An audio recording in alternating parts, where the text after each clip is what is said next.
1-2, 1-2, dans la partie précédente. J'ai commencé à tirer le fil comme ça, et là, ça a été... je dis souvent, j'ai mis le doigt dans une espèce d'engrenage de questionnement et de déconstruction qui m'a jamais quitté et qui est encore présent aujourd'hui, quoi. J'étais sur la route toute la sainte journée. Moi, je suis l'archétype du mec qui était sur l'autoroute, quoi. J'en peux plus! Cultivez et revendiquez et battez-vous pour votre droit à l'errance. Mais je peux pas! Laissez-vous le droit de cheminer autour de la route, quoi. J'y vais, mais j'ai peur! Parfois, on reçoit autre chose que ce qu'on attendait. La vie est pleine de surprises. Le droit à l'errance, il est vital et ce monde est en train aussi de nous le tuer. Échange billet! Putain de merde!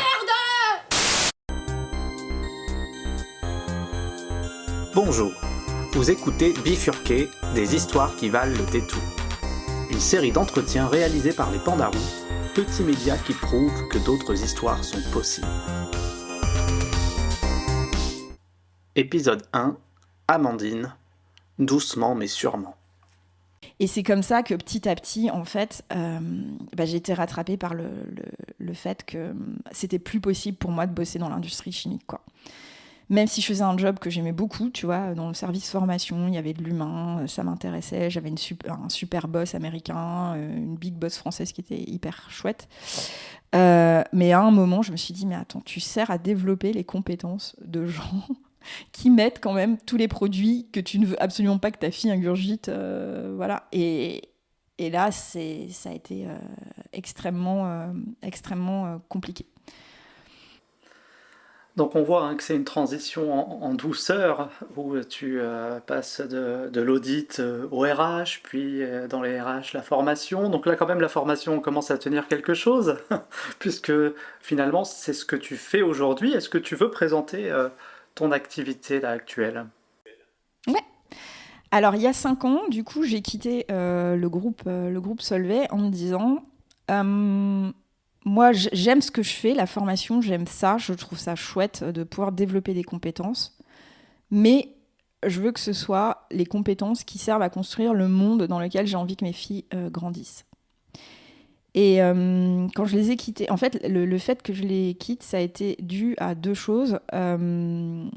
Nicolas Hulot qui a donné sa démission. Alors ça m'embête toujours un peu de parler de lui aujourd'hui, mais malheureusement il a joué un rôle dans ma prise de conscience, donc on va pas se mentir.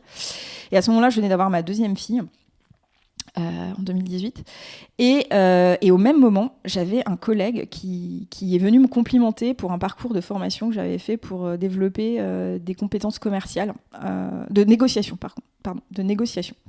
Et il me dit, ouais, c'est super, moi je les file à toute mon équipe et tout, bravo pour ton travail, c'est vraiment top et tout. Et là, attends, mais il bosse pourquoi lui déjà ?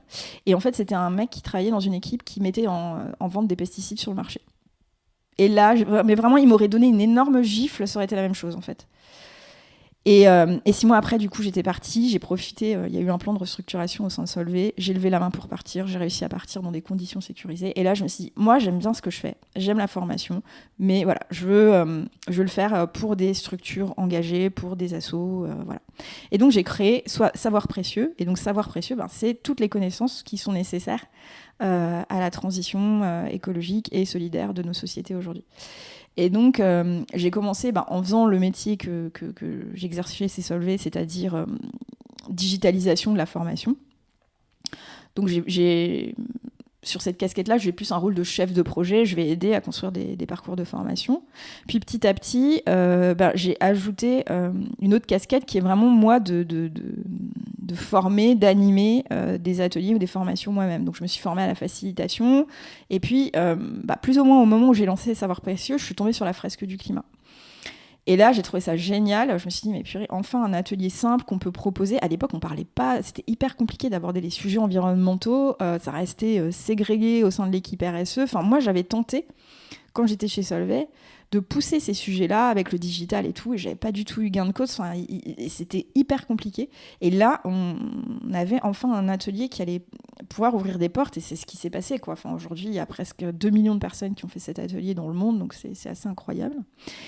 Et donc voilà, ça m'a permis de rajouter cette casquette-là, facilitatrice, formatrice, voilà, mais toujours sur les enjeux liées à la transition écologique, à la justice sociale, à la solidarité. J'ai aussi travaillé sur des trucs comme la lutte contre les fake news, l'éducation sexuelle et reproductive, la lutte contre les violences sexuelles, la lutte contre l'isolement des personnes âgées, toujours des projets à impact, quoi. Voilà. Et donc, c'est ce que je fais depuis 5 ans. Là, Savoir Précieux vient d'avoir 5 ans. Et depuis, tu l'as dit à un moment dans l'échange, tu opères depuis Angoulême. Oui, à Angoulême, j'y ai déménagé il y a 3 ans. Ça fait partie aussi de la réflexion de se dire on a envie que nos enfants grandissent dans un environnement qui n'est pas ultra bétonné. On a envie qu'elles soient plus proches de la nature. Puis mon conjoint, donc il travaillait aussi pour le groupe Solvay, on s'est rencontrés là-bas et lui il n'a jamais quitté, a quitté quand on est arrivé à Angoulême et il a un projet dans l'agroécologie, donc ça faisait aussi pas mal de sens de bouger dans un autre territoire. Tu me donneras ses coordonnées, je ferai une petite interview. Si tu veux, écoute, il sera très content, je pense, je peux lui en parler avec plaisir. Du coup, on peut dire que même si tu l'as fait en douceur, on tourne autour de ce mot, on l'a évoqué déjà plusieurs fois depuis le début, mais tu as bifurqué. Alors, et peut-être que tu n'as pas fini de bifurquer d'ailleurs. Comment tu estimes la situation? Comment tu analyses ça, toi? Oui, tu as bifurqué Ouais, moi j'ai bifurqué, clairement. Non, ça c'est assez clair. Ça a été en douceur parce que moi je suis toujours un peu diesel. Je suis pas quelqu'un, j'ai besoin de respect. Il y a un peu mon côté bon élève, mais en fait, j'ai besoin de me rassurer sur plein de choses, donc je fonce jamais tête baissée dans un projet. Alors les gens ont toujours l'impression que je fais 10 000 trucs et je tente plein de choses, mais en fait tout est très lent à maturer, mais c'est juste que je réfléchis à beaucoup de choses dans ma tête avant de forcément en parler autour de moi, et donc les gens ne voient que la fin du process. Mais moi je dirais, il y a 2 ou 3 ans, j'avais été interviewée pour un autre podcast et j'avais parlé pas mal de cette... je sais pas si c'est une théorie, mais un peu ce truc du pivot, tu sais, où tu gardes toujours un pied dans ce que tu sais déjà faire et avec l'autre jambe, tu commences à amorcer d'autres choses. Et moi, je pense que je suis quelqu'un qui avance comme ça. En fait, j'ai tout le temps besoin de changer des choses. J'ai tout le temps besoin de me nourrir de nouveaux projets. Et j'ai besoin de laisser des choses derrière moi, quand je considère que j'ai contribué à la hauteur de ce que j'avais envie et de ce que je pouvais faire. Et puis là-dessus, je me connecte beaucoup à mon intuition et à mes sensations. Et quand je sens que j'ai moins d'envie sur un truc, je me dis, là, il est peut-être temps de commencer à s'en détacher.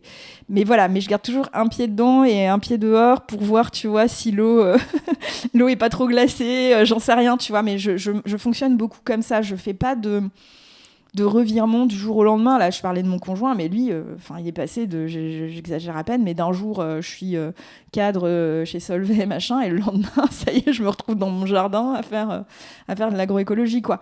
Moi, je suis pas du tout comme ça. J'ai vraiment besoin de garder un pied en terre connue, tu vois. Et donc, c'est pour ça que j'ai fait, tu vois, finance, je change de secteur, machin. Après, je reste dans la même boîte, mais je fais de la formation. Après, je fais de la formation digitale, mais en indépendante. Puis après, ok, je garde ça et je vais me former je vais faire de la formation. Enfin, tu vois, je fonctionne beaucoup par crantage comme ça.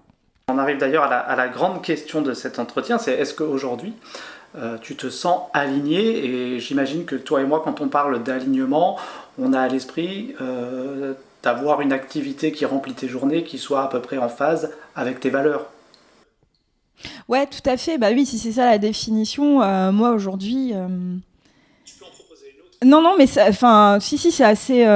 assez cohérent avec ce que moi j'aurais dit, donc ça me va bien. Est-ce que je suis alignée? Oui. Aujourd'hui, si tu veux, je me pose pas la question de pourquoi je me lève le matin, alors que je me la suis posée pendant des années, tu vois. Et c'est quoi le sens de ce que je fais? Il y a rien de ce que je fais qui ne fait pas sens. Par contre, là où je dirais... moi, dès que je commence à être alignée à 100%, je commence à m'ennuyer, en fait, tu vois. Donc, sur la question du sens, bien entendu, je suis alignée. Tous les projets sur lesquels je travaille, ils font sens pour moi. Par contre, il y a toujours des choses qui vont commencer à gratter. Moi, j'ai d'autres envies. Donc, par exemple, je parlais que j'avais lancé mon podcast au mois d'avril. Pour lancer ce podcast, il a fallu faire de la place et abandonner d'autres activités, tu vois. Faire un peu moins de ce que je faisais jusqu'à présent en tant qu'indépendante. Et là, j'ai pas encore trouvé le bon modèle qui me permet d'être à l'équilibre, notamment financièrement. Là-dessus, donc je me mets en déséquilibre, mais bon, c'est comme ça quand tu as aussi des projets dans lesquels tu crois. Et voilà, c'est pas toi qui vas me dire de contraire. Un média, c'est quand même extrêmement compliqué, hein, je pense, voilà, d'un point de vue financier. Mais voilà, pour moi, ça valait le coup d'investir dedans à la fois du temps et de l'argent. Donc je me suis mis volontairement dans ce déséquilibre-là, mais parce que aussi, voilà, pendant toutes ces années, j'ai toujours trouvé des moyens de me sécuriser. Donc là, ça m'allait bien de me mettre un peu en insécurité financière que j'avais jamais connue jusqu'à présent. Voilà, mais c'est pas forcément que agréable. Donc j'ai envie, voilà, je réfléchis à d'autres choses et voilà, j'ai d'autres envies. Mais toujours dans la continuité des combats que je mène. Ça ne va pas changer. J'ai vraiment, de ce point de vue-là, l'impression d'être à la juste place et je ne me verrai pas travailler sur d'autres choses ou reprendre voilà, un job alimentaire. Mais encore une fois, moi, je suis dans des conditions financières sécurisées. Je ne dis pas du tout ça dans l'esprit. Je jugerais des gens qui seraient obligés de faire ça parce que franchement, il y a un moment, on est dans un monde où voilà, on a besoin de gagner sa vie. Et on n'a pas encore le revenu universel qui permet à tout le monde de faire ce qui lui plairait. Mais moi, en tout cas, je ne suis pas dans cette situation-là. Donc aujourd'hui, voilà, je réfléchis juste à c'est quoi le projet qui est le plus cohérent avec ce à quoi j'aspire aujourd'hui. Tu vois, j'ai déménagé à Angoulême. Je me dis, avoir un ancrage plus territorial dans mon activité, ça serait peut-être pas déconnant, tu vois. Donc voilà, c'est un peu à tout ça que je réfléchis. Donc j'ai quand même toujours ce besoin de me remettre en question. Moi, c'est comme ça, en fait, voilà, le côté très curieux dont on parlait quand j'étais petite, qui aimait apprendre de nouvelles choses. Je pense que ça se retrouve là-dedans. Et j'ai aucun doute. De toute façon, moi, j'ai jamais tenu dans un job plus de 3 ans, tu vois. Et en fait, je pense qu'en étant indépendante, tu vois, ça fait 5 ans, mon activité, elle a évolué entre le début et aujourd'hui, et elle a encore besoin d'évoluer. Enfin, pour moi, savoir précieux ne sera pas le même dans 3 ans, voire est-ce qu'il y aura encore savoir précieux et ce sera plus lien précieux qui va prendre la place et peut-être d'autres choses. Enfin, voilà, moi, j'exclus pas de tourner la page au bout d'un moment, tu vois, je mets toujours au service des causes qui m'animent, quoi. Est-ce que tu veux justement, en peut-être une minute 30, nous expliquer ce que c'est que ce podcast Liens précieux? Liens précieux, du coup, alors je dis que c'est le podcast qui remet l'intime au cœur de l'urgence environnementale.